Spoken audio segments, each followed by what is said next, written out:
The three-day gathering concluded with a powerful reminder. Africa's strength lies in its unity, creativity, and determination to build solutions from within. Across the continent, leaders, innovators, and defense chiefs emphasized one central message: Africa must trust in its own capacity, cultivate its industries, and shape a future where resilience comes not from external dependence, but from internal innovation and collaboration. The conversations throughout the summit highlighted pressing issues such as insecurity in the Sahel, piracy along the Gulf of Guinea, and local insurgencies that test the endurance of several states. Yet rather than focusing on the challenges alone, the participants placed greater emphasis on the opportunities that lie within Africa's grasp. The atmosphere was not one of despair, but of hope and determination.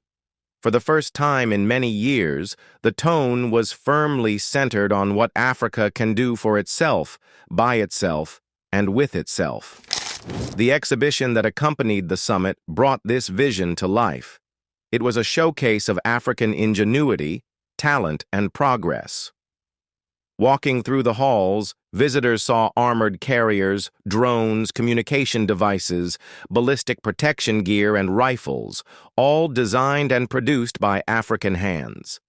These were not imported technologies rebranded for local use. They were original designs, carefully engineered to address the continent's own realities. Africa's engineers, scientists, and defense innovators are showing the world that they are more than capable of creating solutions tailored to the continent's needs. A particularly inspiring highlight was the drone technology developed in Nigeria. Unlike in the past, when Africa relied heavily on imports, Nigerian manufacturers proudly revealed that these drones are fully produced on home soil. The vehicles, too, are assembled locally, with parts brought in as components but transformed into finished products by local expertise. These achievements are not only technical milestones but also economic victories, providing jobs, creating skills, and empowering young African engineers to dream even bigger. Equally remarkable were the announcements about ammunition production. By December, factories expect to roll out tens of millions of rounds annually, reducing the need to import costly supplies. This kind of development not only strengthens security, but also conserves valuable foreign exchange reserves. Instead of sending billions abroad to buy what Africa can now produce, that money will circulate within local economies, fostering growth and opportunity. One of the most symbolic unveilings was the DG-103 rifle, designed to match international standards while being manufactured entirely within Africa. For decades, Africans were told that sophisticated defense technology was beyond their reach. Today, the continent is proving those doubts wrong. By setting up advanced production facilities, training skilled operators, and continually improving designs, Africa is charting a new path of self-reliance and technological pride. But the conversation extended beyond hardware. Experts stress that true progress requires knowledge transfer and skills development. Owning equipment is only half the battle. Knowing how to operate it effectively and sustainably is what ensures long-term independence. That is why significant attention was given to training programs, entry-level instruction for beginners, intermediate courses for professionals, and advanced modules for specialized operators. This layered approach ensures that the machines created in Africa remain in African hands, operated by Africans for African security. This vision of building a self-sufficient defense ecosystem is ambitious, but entirely achievable. Leaders set an inspiring target. Africa aims to produce up to 80% of its defense needs locally.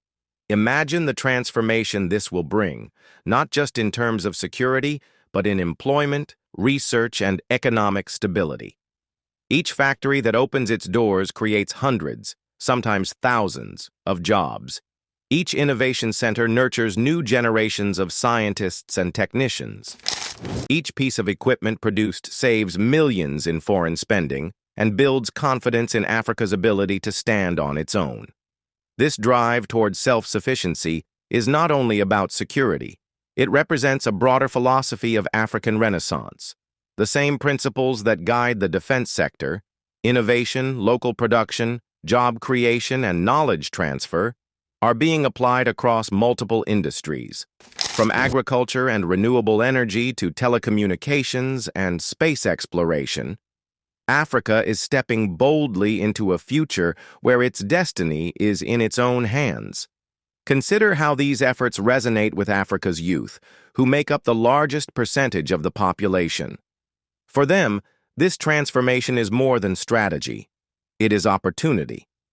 With the rise of technology-driven industries, young people are finding careers in fields their parents could not have imagined. Drone engineering, cybersecurity, robotics, advanced manufacturing, and artificial intelligence. The defense sector, often viewed narrowly through the lens of conflict, is in fact becoming a catalyst for innovation that spills over into civilian life. Drones designed for surveillance can also be adapted for agriculture, mapping, and disaster response. Communication systems meant for defense can strengthen emergency healthcare networks. Ballistic materials can inspire breakthroughs in construction and safety industries. This is the African story too often untold, that the continent is not only consuming technology, but actively creating it. The Abuja summit was a clear reminder that Africa is no longer waiting to be given tools, it is building them. And in doing so, it is shaping a model of development that is holistic, inclusive, and deeply rooted in African realities. The benefits of these advancements are also regional. As countries strengthen their industries, they naturally turn toward collaboration with neighbors. One state may specialize in armored vehicles, another in ammunition, another in protective gear, and another in software integration. By pooling these strengths, Africa can establish a continental defense economy that rivals global competitors while staying uniquely adapted to its environment. This kind of synergy reflects the summit's call for stronger regional alliances. The message was clear. Africa will not thrive if countries work in isolation. Unity, cooperation, and shared vision are the keys to lasting progress. Moreover, the emphasis on building locally does not mean rejecting international partnerships. On the contrary, it invites a healthier balance where Africa engages with the world from a position of strength. When Africa innovates, it negotiates better. When Africa produces, it decides better. And when Africa stands tall, it earns respect on equal terms. The future being built is one where Africa contributes to global security solutions, not as a dependent, but as a partner. As the summit drew to a close, the atmosphere was one of determination and optimism.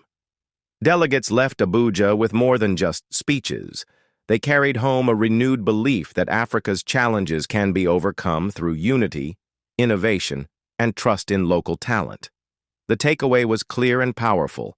Africa's security will not be imported. It will be designed, built, and sustained by Africans themselves.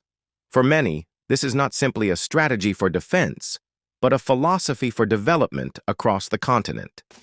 It is a mindset shift. From dependency to creativity, from consumption to production, from fragmentation to unity. It is about inspiring young Africans to see themselves not as passive observers, but as active builders of their future. The journey is only beginning, but the path is set. With each armored vehicle that rolls out of an African factory, with each drone that takes flight from an African runway, with each young engineer who designs a new solution, Africa is telling the world, and itself, a new story. A story of hope, strength, and self-reliance. Abuja was not the end. It was the spark. The real work will continue in classrooms, laboratories, factories, and training grounds across the continent. And as these seeds of innovation grow, Africa will rise taller, stronger, and more united than ever before.